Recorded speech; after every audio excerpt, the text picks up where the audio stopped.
Minhas irmãs, é uma bênção poder estar aqui. Eu estava praticamente afônico essa semana, ainda estou bastante debilitado, mas eu me alegro em ver tantas mulheres amadas de Cristo, servas do Altíssimo, na presença de Deus.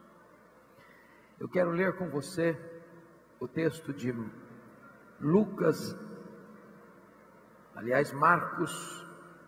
Marcos capítulo 14, versículos de 1 a 9. Esse texto está registrado em Mateus 26, em Lucas 22 e em João 12. Em todos os 4 evangelhos esse episódio está registrado. Mas nós vamos escolher o relato de Marcos 14 para ler com vocês. E está escrito o seguinte: dali a 2 dias era Páscoa e a festa dos pães asmos. E os principais sacerdotes e os escribas procuravam como prenderiam Jesus à traição e o matariam. Pois diziam: não durante a festa, para que não haja tumulto entre o povo. Estando Jesus em Betânia, reclinado à mesa, em casa de Simão o leproso, veio uma mulher trazendo um vaso de alabastro com preciosíssimo perfume de nardo puro, e quebrando o alabastro, derramou o bálsamo sobre a cabeça de Jesus. Indignaram-se alguns entre si e diziam: para que esse desperdício de bálsamo? Porque este perfume poderia ser vendido por mais de 300 denários e dar-se aos pobres. E murmuravam contra ela. Mas Jesus disse: deixai-a, por que a molestais? Ela praticou boa ação para comigo. Porque os pobres sempre os tendes convosco, e quando quiserdes, podeis fazer-lhes bem, mas a mim nem sempre me tendes. Ela fez o que pôde. Antecipou-se a ungir-me para a sepultura. Em verdade vos digo, onde for pregado em todo o mundo o Evangelho, será também contado o que ela fez, para a memória sua. Amém? O contexto aqui está muito claro. Trata-se de 2 dias antes da Páscoa. A Páscoa era a maior festa de Israel. Retratava a libertação daquele povo de uma amarga escravidão. A Páscoa era a alegria dos judeus e o terror dos romanos. Isso porque na Páscoa a população de Jerusalém quintuplicava. E os romanos tinham medo de rebelião.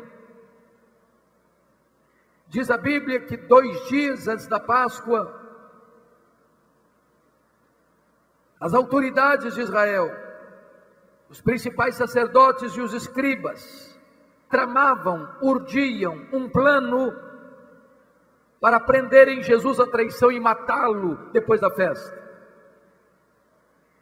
Mas é curioso que Mateus, registrando este mesmo episódio, no capítulo 26, diz que foi Jesus, 2 dias antes da Páscoa, que disse para os seus discípulos que ele seria entregue nas mãos dos escribas, dos sacerdotes, para ser preso e ser morto. Aí você chega à seguinte conclusão: quando os homens pensam que eles estão no controle, quando eles acham que as rédeas da história estão em suas mãos, na verdade eles estão apenas cumprindo uma agenda que o próprio Deus já estabeleceu na eternidade. Quem dirige a história não é o homem, quem dirige a história é o nosso Deus, é Ele quem está assentado no trono. Mas é curioso que enquanto as maiores autoridades de Israel tramam a prisão e a morte de Jesus, 8 quilômetros dali, em Betânia, uma família prepara uma festa para Jesus. E Jesus é esse personagem que desperta sentimentos tão diferentes e opostos, amado por uns, odiado por outros, adorado por uns, rejeitado por outros. Esse jantar que foi preparado para Jesus em Betânia acontece, diz a Bíblia, na casa de um homem chamado Simão. Eu não sei quem é esse Simão, a Bíblia não diz. Talvez seja o pai de Marta, Maria e Lázaro. Talvez seja até o marido de Marta, ou talvez seja um amigo da família, porque Marta está servindo nesse jantar. Lázaro, recém-ressuscitado, está à mesa com Jesus nesse jantar. Mas o que me chama a atenção é que esse Simão recebe um adjetivo, um apelido, um epíteto: Simão o leproso. E eu pergunto a vocês, esse Simão ainda era leproso? E a resposta clara é: claro que não. E por que você sabe? É porque se fosse leproso, ele não podia nem estar em casa, muito menos receber alguém em sua casa. Mas se ele não era leproso, por que o texto bíblico diz que o jantar aconteceu na casa de Simão, o leproso, e não na casa de Simão, o ex-leproso? Para ensinar-nos uma lição nesta noite. Cuidado para você não rotular pessoas. Cuidado para você não carimbar gente. Porque rótulos ficam, mesmo quando eles não são necessários mais. O doente foi curado, o cativo foi liberto, aquele que vivia uma vida de doença, enfermidade, seja física ou moral ou espiritual, foi curado e foi perdoado e foi salvo. Mas os rótulos ficam. Não rotule gente. É curioso que o texto nos informa que quem se destaca nesse jantar é uma mulher. Essa mulher é incógnita no relato de Mateus 26. O nome dela também não aparece em Marcos 14. O nome dela não é citado também em Lucas 22. Mas nós sabemos, à luz de João 12, que o nome dessa mulher é Maria, a irmã de Marta e Lázaro. E nenhuma mulher em toda a Bíblia tem uma biografia tão bela, tão robusta, tão eloquente, porque esta mulher só aparece 3 vezes no Novo Testamento. E nas 3 vezes que Maria aparece no Novo Testamento, ela está aos pés do Senhor Jesus. A primeira vez em Lucas 10, ela está aos pés do Senhor Jesus para aprender, para beber os seus ensinamentos.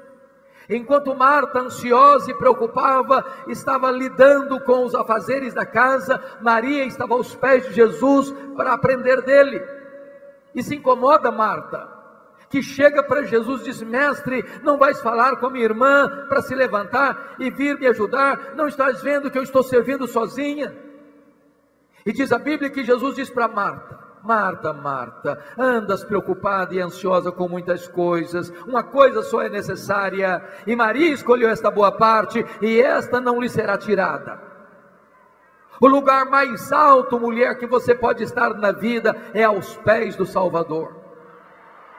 A universidade mais importante para se aprender as lições da vida é aos pés do Salvador.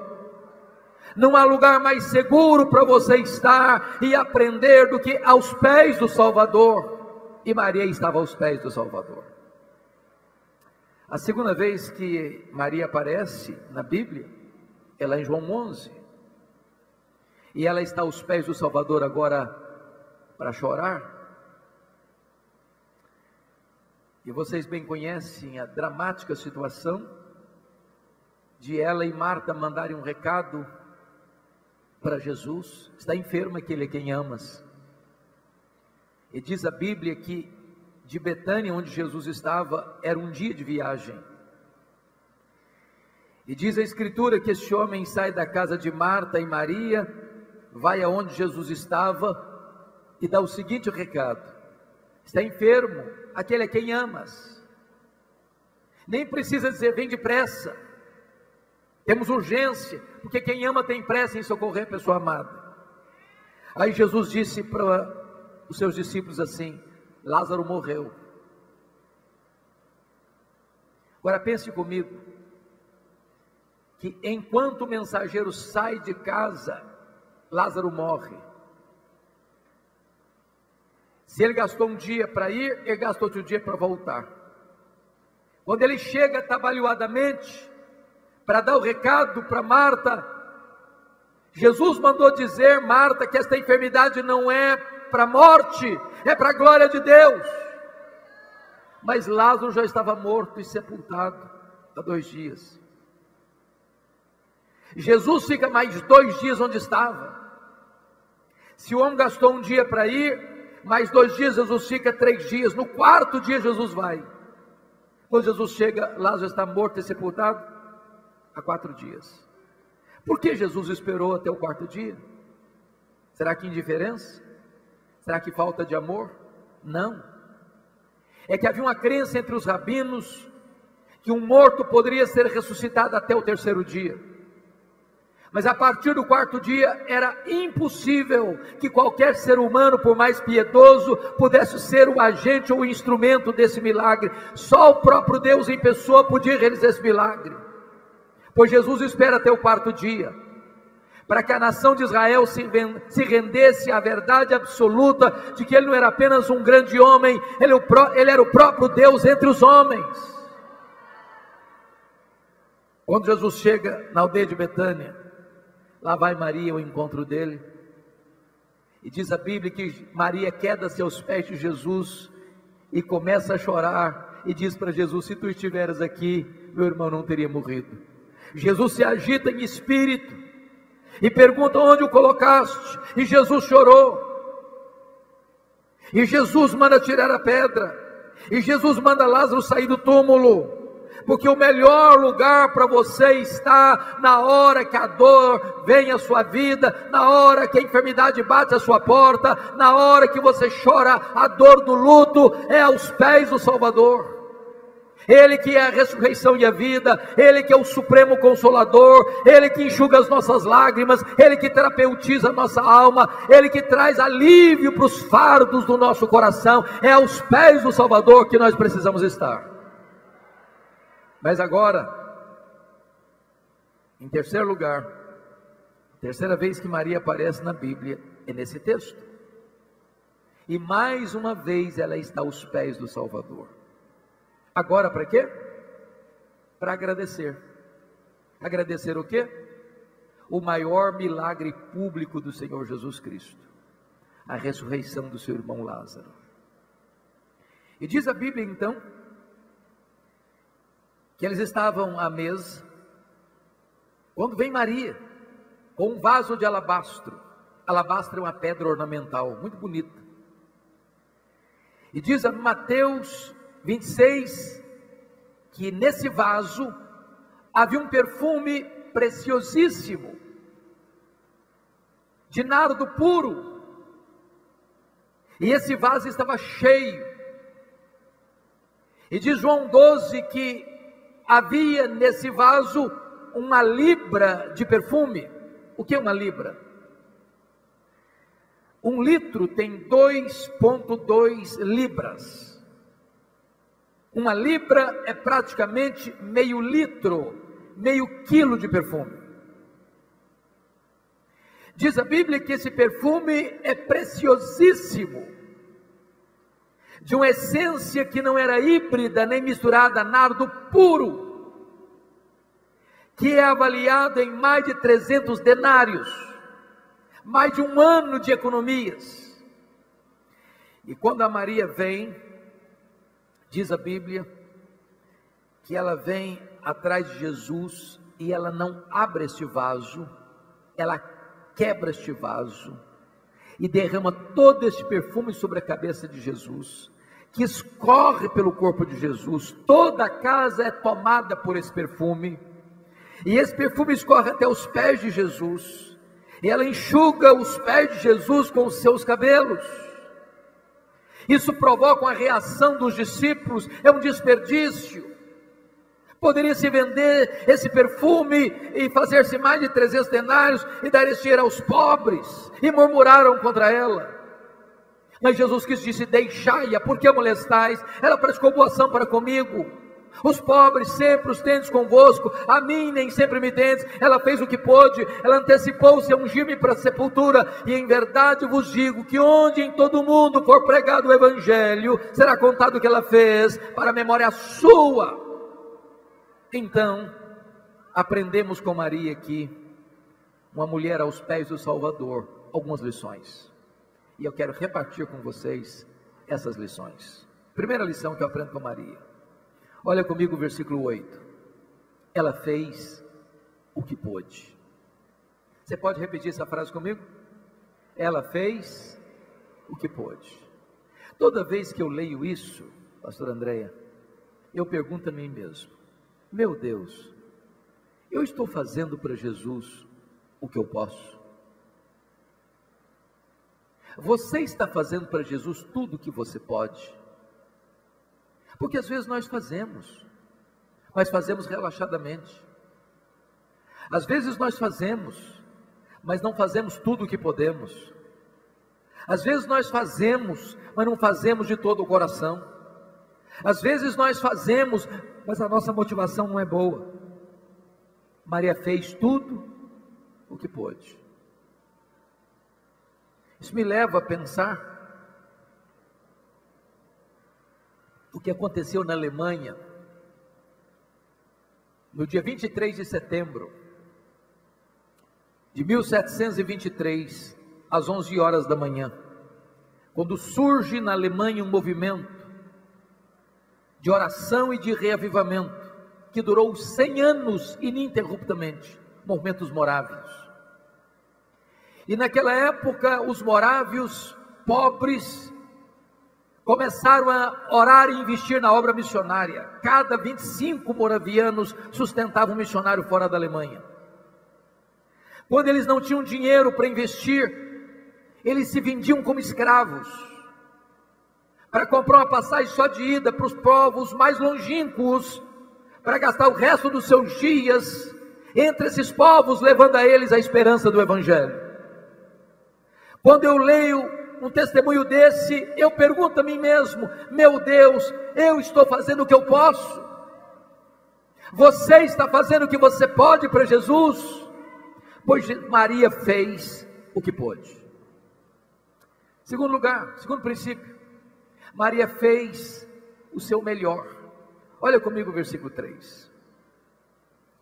Quando diz o texto que era um perfume preciosíssimo, de nardo puro, eu preciso perguntar: o que é isso? Essa essência chamada nardo não tinha em Israel. Essa essência era caríssima e era raríssima. Essa essência era extraída de um arbusto seco do Himalaia, que era transportada em lombos de camelos. Esse perfume não se achava numa loja de perfumaria. Esse perfume era comprado gota a gota, grama a grama. Agora confira comigo.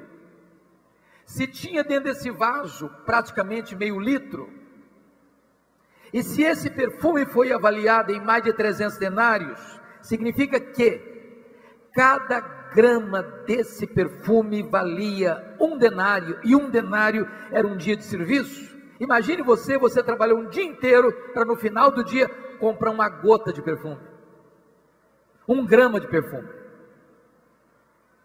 Agora, eu sei que vocês gostam de perfume, todos nós gostamos. E eu sei que vocês têm perfumes caros. E eu pergunto: como é que você usa o seu perfume caro? É apenas uma gotinha, não é verdade? Num dia especial. Agora, preste atenção que está escrito que Maria não abre o vaso. Maria quebra o vaso. Mas por que ela quebrou o vaso? Para dizer o seguinte: eu não quero que sobre nem uma gota. Tudo que eu tenho, eu quero colocar a serviço de Jesus. Eu quero não só fazer o que eu posso, eu quero fazer o meu melhor para Jesus. Eu pergunto a você nesta noite: você tem feito o seu melhor para Jesus? Você tem trabalhado para Ele com excelência? Você tem dado a Ele o melhor do seu tempo, o melhor dos seus talentos, o melhor dos seus dons, o melhor dos seus recursos, o melhor da sua vida, o melhor da sua agenda. Eu estava pregando em Portugal há 3 anos e fui fazer uma visita à cidade de Águeda, perto de Coimbra. E na medida que nós estávamos andando de carro pela estrada, eu vi caravanas e mais caravanas a pé, caminhando pelo asfalto. E eu perguntei, mas o que essas pessoas estão fazendo? Para onde elas estão indo? Me responderam assim, elas estão indo a Fátima, pagar promessas. E eu perguntei, mas a que distância elas estão andando a pé? Me responderam, a mais de 300 quilômetros. Aí me veio na hora o seguinte pensamento: quantas vezes nós crentes, que moramos no bairro da igreja, na rua da igreja, se está muito calor não vai porque está quente mais, se está chovendo não vai porque está chovendo, qualquer coisa é desculpa para não ir à casa de Deus. E aqueles que não conhecem a Deus como nós conhecemos, às vezes são mais zelosos em servir aos seus deuses e aos seus ídolos, do que nós o somos em servir ao Rei dos Reis e ao Senhor dos Senhores. Eu encorajo você hoje a não só fazer o que você pode, mas fazer o seu melhor para Jesus. Mas Maria me ensina uma terceira lição. Ela fez o que pôde, ela fez o seu melhor, mas em terceiro lugar, ela fez sacrificialmente.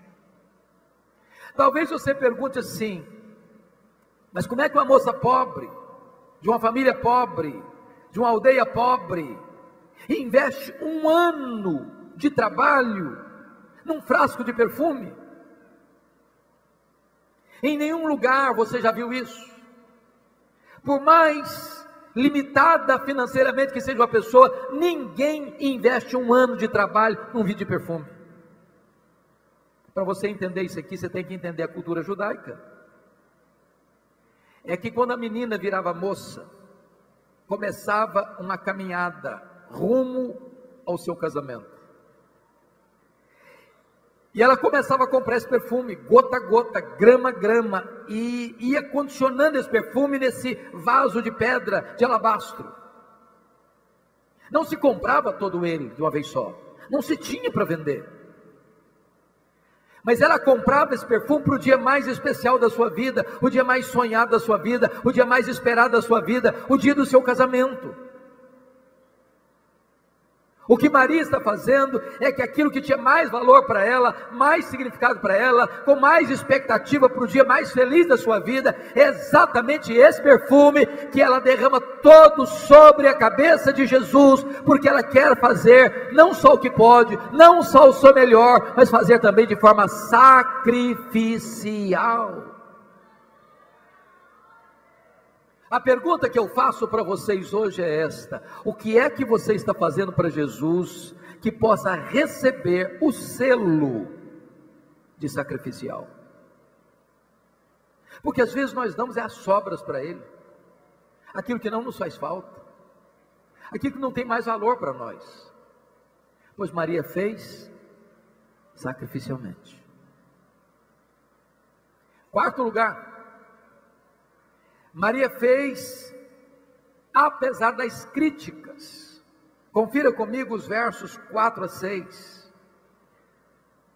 A primeira coisa que eu noto aqui, irmãos e irmãs, na minha lida do ministério, é que eu nunca vi ninguém que tenha se levantado para fazer algo relevante no reino de Deus sem enfrentar críticas. Quem tem medo de críticas não serve a Deus. Quem tem medo de críticas está mais interessado no aplauso dos homens que na aprovação do céu. Se você tiver medo de críticas, você não servirá a Jesus. E Maria enfrentou 3 críticas pesadíssimas, se não vejamos. Primeira crítica, versículo 4. Indignaram-se alguns entre si e diziam: para que esse desperdício de bálsamo? Mas quem são esses alguns aqui? São os discípulos, são os apóstolos, são os líderes da igreja, que deviam estar felizes com Maria, ou imitando o exemplo de Maria, estão indignados com Maria. E eles estão indignados porque para eles Maria está desperdiçando. Mas eles não estão indignados por aquilo que ela está fazendo. Eles estão indignados para quem ela está fazendo. Se fosse para os pobres, tudo bem. Mas para Jesus, não, aí isso é um desperdício. Segunda crítica que ela enfrenta, olha comigo, versículo de número 5. Porque este perfume poderia ser vendido por mais de 300 denários e dar-se aos pobres, e murmuravam contra ela. Primeiro é indignação, segundo é murmuração. Foi Judas Iscariotes quem avaliou primeiro. Ele era o tesoureiro, ele entendia bem de finanças. Vale mais de 300 denários. E eles disseram assim num discurso filantropo: esse dinheiro dava para comprar muita Bolsa Família, muita cesta básica, ia resolver o problema de muita gente. E é curioso que é João 12, texto paralelo desse, que nos informa que Judas era ladrão, que ele não estava interessado em ajudar os pobres coisa nenhuma, que ele estava interessado era em embolsar esse dinheiro. E porque se frustrou, é dessa casa que ele sai para ir a Jerusalém e vender Jesus para os sumos sacerdotes. Mas notem comigo em terceiro lugar que Maria enfrenta uma terceira crítica, versículo 6. Mas Jesus disse: deixai-a, porque a molestais. Ela praticou boa ação para comigo. Então ela enfrenta, preste atenção, indignação, murmuração e molestação. Hoje molestar é crime, na cadeia. Se Jesus não sai em defesa de Maria, os apóstolos teriam trucidado Maria. Jesus diz: deixai-a, não a molestem, ela praticou boa ação para comigo. Então eu quero dizer uma coisa para você: você está fazendo a obra de Deus? Está fazendo? As pessoas estão chateadas com você? Continue fazendo a obra de Deus. Elas estão murmurando? Continue fazendo a obra de Deus. Elas estão molestando você? Continue fazendo a obra de Deus. Quem serve a Deus não fica desencorajado por causa de críticas, e quem serve a Deus não depende de aplausos humanos, é a Deus que você está servindo. Faça a obra de Deus, apesar das críticas. Mas em quinto lugar, Maria nos ensina outra lição. Maria procurou agradar apenas ao Senhor Jesus. É João 12 que nos informa isso, que quando ela derrama esse bálsamo, este perfume preciosíssimo sobre a cabeça de Jesus, são meio litro de perfume, então escorre pelo corpo dele, chega aos pés dele. E aí diz a Bíblia que ela enxuga os pés de Jesus com seus cabelos. O que significa isso para a cultura brasileira? Nada, apenas um gesto de humildade. Mas na cultura judaica, uma mulher não podia soltar os cabelos em público, era um escândalo. Isso era uma quebra de paradigmas. Isso era expor essa mulher a suspeitas da sua integridade moral. Mas por que Maria faz isso? Por uma razão muito simples. Quando você ama Jesus, quando você é grato a Jesus, quando o seu amor transborda em sua alma por Jesus, você não consegue ficar preso em caixas humanas, limitado a paradigmas humanos. Você extrapola, você excede, você não está preocupado com o que as pessoas vão pensar ou falar de você, porque o único vetor que governa a sua vida é agradar ao Senhor Jesus Cristo. Às vezes, irmãos, na igreja a gente tem que agradar muita gente. Tem que agradar o fulano, porque o fulano foi quem lançou a pedra fundamental da igreja. Então, se você desagradece a pessoa, você está numa situação difícil. Mas você tem que agradar aquela outra família, que é a família mais aquinhoada financeiramente da igreja, porque se ela sai da igreja, as finanças da igreja começam a ficar difíceis. Mas você tem que agradar também aquela outra família, que é a família mais antiga da igreja, que se desagradar, pronto, cria uma confusão. E você tem que agradar fulano, e você tem que agradar Beltrano, e você tem que agradar ciclano, e você tem que agradar tanta gente que de repente você está desagradando a Jesus. Agradar a Jesus deve ser o único vetor que governa a nossa vida e a nossa agenda. Ela fez o que pôde, ela fez o melhor, ela fez sacrificialmente, ela fez apesar das críticas, mas ela fez só para agradar ao Senhor Jesus. Mas notem comigo, ela fez a pessoa certa. Confira comigo, por favor, versículos 6 e 7. Ela praticou boa ação para comigo, porque os pobres sempre os tendes convosco, e quando quiseres podeis fazer-lhes bem, mas a mim nem sempre me tendes. Talvez você pergunte, mas será que Jesus está dizendo então que a gente pode deixar os pobres para lá? E a gente não tem urgência de cuidar dos pobres? É isso que Jesus está ensinando? E a resposta é não, claro que não. Mas preste atenção numa coisa. Ninguém vai para o céu porque ajuda os pobres. Ninguém vai para o céu porque dá pão ao faminto. Ninguém vai para o céu porque dá cesta básica para os necessitados. Ajudar os pobres não é a causa da salvação. Ajudar os pobres é o resultado da salvação. Você ajuda os pobres não para ser salvo. Você ajuda os pobres porque foi salvo pela graça. Você não ajuda os pobres para ir para o céu. Você ajuda os pobres porque você já é cidadão e cidadã dos céus. Então é Jesus quem move você, é Jesus quem inclina o seu coração a ser compassivo. É quando você reconhece que a salvação é pela graça, que como gratidão por essa salvação, você tem o coração aberto, você tem o bolso aberto, você tem a casa aberta, você tem uma alma generosa. Maria fez a pessoa certa. Mas notem comigo ainda, penúltimo lugar, que Maria fez no tempo certo. Confira comigo o versículo 8, a parte B.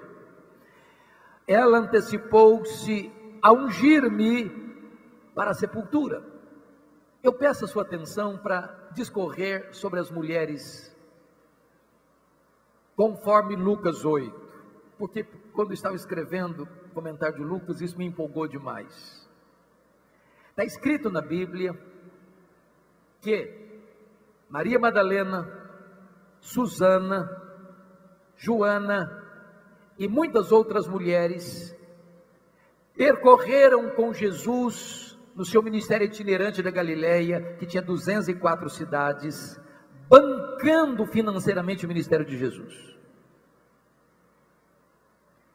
Isso é impressionante, porque pensem comigo, Jesus e mais 12 discípulos são 13 pessoas, 3 mulheres citadas pelo nome, 16 pessoas, muitas outras mulheres, eu não sei quantas são muitas outras, talvez 30, 40, imagine você uma caravana aí de 50 pessoas, tinha 204 cidades na Galileia, e Jesus ia de cidade em cidade, de aldeia em aldeia, e elas junto com Jesus, patrocinando o ministério de Jesus, para hospedagem, não tinha pensão, não tinha hotel naquela época, para comida, não tinha restaurantes naquela época, roupa, calçados, todo esse aparato, elas bancando. Diz a Bíblia que quando Jesus profetizou que ele subiria para Jerusalém, para ser preso, para ser morto, para ser crucificado, para ressuscitar ao terceiro dia, essas mulheres estão lá ouvindo Jesus falar isso. Quando Jesus sobe para Jerusalém, essas mulheres sobem com ele. Quando Jesus foi crucificado, só tem João lá no Gólgota, mas essas mulheres estavam lá, essas mulheres da Galileia. Quando Jesus foi sepultado, nem consta que João estava lá, mas essas mulheres estavam lá, vendo onde e como Jesus foi sepultado. Preste atenção, viram onde e como. Agora eu preciso da sua atenção para você entender uma coisa. Pergunto a vocês, Que horas Jesus Cristo morreu na cruz? Que horas? 3 horas da tarde, hora nona. Que horas ele foi sepultado? Precisou necessariamente ser antes do pôr do sol, por volta das 6 da tarde. Agora notem comigo, morreu. Ninguém pode tirar o corpo sem permissão. Então tem que ir ao governador para pedir permissão, não pode ir qualquer pessoa porque nem recebe. Então escolheram José de Arimateia. Aí José de Arimateia vai lá e diz para Pilatos: olha, eu quero pedir permissão para tirar o corpo de Jesus, que ele morreu. Não deu prazo de morrer. Não, morreu sim. Não morreu não. Vai lá chamar o centurião, só o centurião me falando que eu vou acreditar que ele morreu. Aí vai lá de novo onde estava a cena, para chamar o centurião sai de lá, vem cá no Pilatos. Não, morreu sim. Então Pilatos tem que escrever um documento, dá na mão do José de Arimateia, mas tem que ir no mercado comprar tecido, tem que ir no mercado comprar perfume, tem que tirar o corpo da cruz, tem que limpar o corpo, tem que passar perfume no corpo, tem que enrolar o corpo em linho, tem que tirar o corpo dali, tem que levar o corpo, tem que enrolar a pedra, tem que botar o corpo, tem que botar a pedra, tudo isso antes das 6 da tarde. Qual a conclusão que você está chegando comigo? Pouco tempo demais para tudo isso. E as mulheres estão lá vendo onde e como ele foi sepultado. É por isso que as mulheres, logo que acabou o sábado 6 da tarde, elas correram no mercado para comprar o quê? Perfumes. Mas por quê? A conclusão que eu chego é que mulher não gosta de nada mal feito. Elas devem ter pensado assim: esse serviço ficou mal feito, nós vamos fazer direito. Nós vamos fazer direito. No domingo de manhã, de madrugada, elas foram para o sepulcro. Quando chega uma surpresa, o túmulo está aberto, elas entram, o túmulo está vazio, elas saem, um anjo diz para elas assim: o que vocês estão fazendo aqui? Procurando entre os mortos aquele que está vivo. Ele não está mais aqui não, ele ressuscitou. Sabe o que os anjos estão dizendo para essas mulheres? Olha, vocês fizeram muito por ele, mas uma coisa vocês não fizeram. Ele não precisa mais desse perfume. Só uma mulher compreendeu a necessidade de ungir Jesus para a sepultura. Essa mulher foi Maria. Ela fez no tempo certo. Tem coisas na vida que ou você faz hoje, ou você nunca mais vai fazer amanhã. Se você tem que dar uma palavra de encorajamento para alguém, dê hoje. Se você tem que visitar alguém, visite hoje. Se você tem que dar um telefonema para alguém que está afastado da igreja, para ele voltar, dê hoje. Se você tem que enfiar a mão no bolso e dar uma oferta para quem está precisando de ajuda, dê hoje. Faça isso hoje, para você não chorar a dor do remorso amanhã. O tempo de Deus é hoje. Uma das coisas mais tristes que eu li na Bíblia, pastor Andréia, foi a situação do Davi com Absalão. Sabe quantos anos Davi ficou brigado com o seu filho Absalão? 11 anos, sem falar com ele. 11 anos. Chegou um dia, depois de 7 anos, porque Davi disse: ele até pode voltar para Jerusalém, mas eu não quero ver a cara dele. Depois de 7 anos, o Absalão mandou um recado para o pai dele assim: papai, se o senhor tem alguma coisa contra mim, eu prefiro que o senhor me mate, mas fale comigo. Fale comigo. O pai recebeu Davi no palácio, o Absalão no palácio, lhe deu um beijo no rosto depois de 7 anos e não deu uma palavra para ele. Passaram-se mais 4 anos. Absalão agora não quer o perdão do pai, agora Absalão quer matar o pai, Absalão não quer mais se reconciliar com o pai, Absalão quer tomar o trono do pai, e Davi tem que travar a mais amarga batalha da vida contra o seu próprio filho, porque ganhar e perder é amargo do mesmo jeito.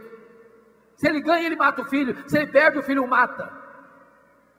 Nessa inglória batalha, Absalão morreu, e diz a Bíblia que Davi, que passou 11 anos sem falar para o filho: eu te amo, meu filho, No dia que o filho morreu, ele desabotou a alma e despeja em catadupas palavras de amor pelo filho. Ah, meu filho Absalão, Absalão, meu filho, quem me dera ter dado a minha vida por ti. E você diz, tarde demais, Davi, tarde demais. Ele esperou 11 anos você falar isso. Agora não adianta mais. O que você precisa fazer, faça hoje. Faça agora, no tempo certo. Mas eu quero concluir com a última lição. A última lição de Maria é que ela fez o que pôde, o melhor, de forma sacrificial, apesar das críticas, só para agradar a Jesus, fez a pessoa certa, no tempo certo, mas em último lugar, ela fez com reflexos para a eternidade. Olha o versículo 9 comigo. E Jesus diz, em verdade vos digo, em todo mundo onde for pregado o Evangelho, será contado o que ela fez para a memória sua. Sabe o que está acontecendo aqui? Esse episódio que ocorreu numa casa pequena, humilde, na pequena aldeia de Betânia, agora está sendo proclamado dos eirados da história, nos ouvidos do mundo. E hoje, 23 de novembro de 2019, na cidade de João Pessoa, no Congresso Mulheres Perfumadas, essa profecia de Jesus está se repetindo mais uma vez e se cumprindo mais uma vez. O que Maria fez está sendo reverberado aqui nesta noite. E a pergunta que eu faço a todas vocês é esta: o que é que nós estamos fazendo hoje que vai reverberar para as futuras gerações? O que é que nós estamos fazendo hoje que vai marcar as futuras gerações? Eu queria encerrar com 2 exemplos, um bíblico, outro histórico, um negativo, outro positivo. Eu vou pegar o negativo, que está na Bíblia. A Bíblia fala do rei Ezequias. Rei Ezequias começou a reinar com 25 anos, reinou 29 anos, morreu com 54 anos. Diz a Bíblia que quando ele tinha 39 anos, ele enfrentou 2 problemas: o ataque da Síria e uma doença mortal. Deus mandou o profeta Isaías na casa dele e diz assim: põe em ordem a tua casa, porque morrerás e não viverás. Ele voltou-se para a parede, orou fervorosamente, chorou copiosamente, e Deus respondeu a oração dele rapidamente. E então Deus manda o profeta de volta à sua casa e disse: Deus ouviu a tua oração, Deus vai te dar mais 15 anos de vida, Deus vai libertar Jerusalém do ataque da Síria, e no 3º dia subirás à casa de Deus. E Deus mudou a estrutura do universo, fazendo o relógio de Acais recuar 10 graus para atender a sua oração. Quando ele é liberto e quando ele recebe uma cura, uma comitiva da Babilônia vai fazer uma visita para ele, levando cartas e presentes. E diz a Bíblia que ele então abre os seus palácios, mostra os seus tesouros, e mostrou tudo que ele tinha, quão grande ele era, quão rico ele era, quão poderoso ele era, quão esplêndido ele era, e não deu uma palavra de gratidão a Deus. A Bíblia diz que aqui foi mal aos olhos do Senhor. Aí Deus mandou o profeta Isaías de volta ao palácio e disse: Isaías, agora escute a palavra do Senhor. Essa Babilônia diante de quem você se engrandeceu voltará daqui a alguns anos. E tudo que você e seus pais ajuntaram, essa Babilônia vai levar, vai saquear, vai espoliar, vai pilhar. E tem mais: dos filhos que tu gerares serão levados cativos para a Babilônia. E tem mais: eles serão eunucos no palácio. Em outras palavras, eles vão ser castrados, além de escravos. Você quer coisa pior que isso? Sabe qual foi a resposta do rei para o profeta? Boa é a palavra que tu disseste. Espera um pouquinho, você não entendeu o que eu falei. Eu estou falando que a Babilônia vai chegar e levar tudo. Eu estou falando que os filhos vão ser escravos. Eu estou falando que os filhos vão ser castrados. E você vem me dizer que boa é essa palavra que Deus disse? Você ficou louco? Você perdeu o juízo? Mas ele explica: boa é a palavra que tu disseste. Porque ele pensou: porque eu terei paz nos meus dias. Sabe o que ele está dizendo? Quando isso vier acontecer mesmo, eu não estou mais aqui. Sabe o que ele está dizendo? Depois que eu morrer, me perdoe da expressão, que se dane as futuras gerações, eu não estou nem aí com elas. Triste, não? Muito triste. Sabe o que aconteceu? Ele não pôs em ordem a sua casa, e o menino que nasceu 3 anos depois que foi curado, se tornou o maior monstro da história de Judá, Manassés, assassino, feiticeiro, idólatra, que arruinou o povo de Israel, culpado do cativeiro babilônico. Em nome de Jesus, eu quero encorajar você mãe, você avó, você pai, você avô, você jovem, você que está aqui, a nós investirmos nas futuras gerações. Nossos filhos e os nossos netos precisam ser mais crentes do que nós, mais cheios do Espírito Santo do que nós. Olha a Europa hoje, você vai na Holanda, lá as igrejas estão vazias, porque o povo não vai mais para a igreja. Você vai para a Escócia e os templos estão virando bares e boates. Você vai para a Inglaterra e os templos estão sendo vendidos para mesquitas muçulmanas, e os nossos jovens não estão mais nas igrejas. Por quê? Porque os pais estão falhando em passar o bastão do evangelho para os seus filhos, porque nós não estamos investindo nas futuras gerações. O que nós aprendemos dos nossos pais, nós devemos transmitir aos nossos filhos, para que eles ponham em Deus a sua confiança. Nós teremos fracassado redondamente como pais e como mães, mesmo dando boa educação para os filhos, mesmo dando sucesso financeiro para os filhos, mesmo patrocinando coisas bonitas e boas para os nossos filhos. Se nós não levarmos os nossos filhos a Cristo, nós fracassamos redondamente, porque os troféus do mundo sem Cristo são troféus de palha. Em nome de Jesus, comprometa-se a influenciar as futuras gerações. Mas eu quero dar um exemplo positivo para encerrar. Um missionário muito precioso, chamado David Livingstone, saiu da Inglaterra e foi trabalhar na África. Dedicou sua vida na África, adoeceu na África e morreu na África. Quando ele morreu na África, os ingleses foram lá para pegar o corpo dele, levar para a Inglaterra e sepultar na Inglaterra. Os africanos disseram assim: vocês podem até levar o corpo dele para a Inglaterra, mas o coração dele vai ficar aqui na África. Ele amou a África. Sabe o que fizeram? Abriram o peito dele, arrancaram o coração dele e sepultaram o coração dele na África.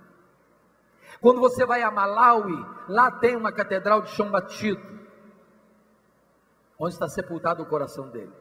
E tem uma placa de bronze assim: para a glória de Deus e em memória de David Livingstone. O corpo dele foi levado para a Inglaterra, para Londres, e sepultado na abadia de Westminster, onde estão sepultados os reis e os nobres da Inglaterra. Lá tem uma placa de bronze com os seguintes dizeres: para a glória de Deus e em memória de David Livingstone. A minha oração, irmãs e irmãos, é que quando as pessoas no futuro, se Jesus não voltar antes, tiverem contato com a nossa história,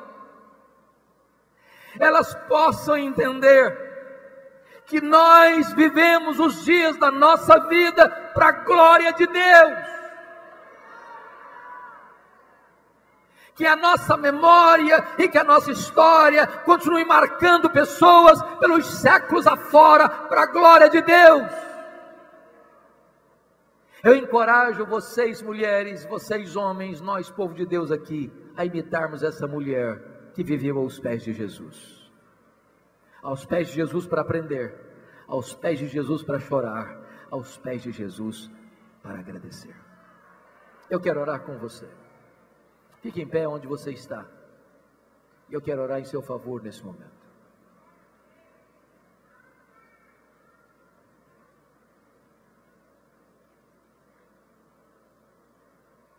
Tem alguma Maria aqui hoje?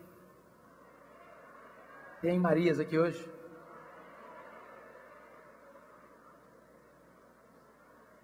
Então, faça o que você puder para Jesus. Faça o seu melhor. Faça sacrificialmente. Faça apesar das críticas. Faça só para agradar Jesus. Faça para Jesus. Faça no tempo certo. Faça com repercussão para a eternidade. Te agradecemos, Deus, por esta noite. Te agradecemos pelo exemplo de Maria. Te agradecemos por este congresso. Te agradecemos pela liderança da pastora Andréia e por toda a equipe que colabora com ela. Te agradecemos porque dos mais diversos rincões deste estado e de outros estados da Federação Brasileira, mulheres vieram para cá para serem impactadas pela tua palavra, desafiadas a te servirem com alegria e com entusiasmo, e a perfumarem a sua casa, o seu lar, o seu ambiente de trabalho, e a vida na igreja e na sociedade, com o exemplo de Jesus Cristo nosso Senhor. Que tu abençoes as tuas servas, que elas possam, Deus, colocar aos pés do Senhor Jesus o melhor que elas têm, e que isso sirva, Deus, de testemunho ao longo da história, para que quando as pessoas voltarem os olhos para o passado, relembrando a nossa vida, nosso legado, elas possam ser encorajadas a conhecer a Jesus, a amarem a Jesus, e a colocarem tudo o que têm e são aos pés de Jesus. A Ti rendemos a honra, a glória e o louvor, e continua abençoando o Teu povo, no nome daquele que é a razão de estarmos aqui, que é o motivo do nosso cântico e da nossa adoração, aquele que morreu por nós e ressuscitou, aquele que é a nossa viva esperança, nosso Redentor Jesus. Aleluia, amém. Deus abençoe, irmãs, Deus abençoe a casa de vocês, em nome de Jesus.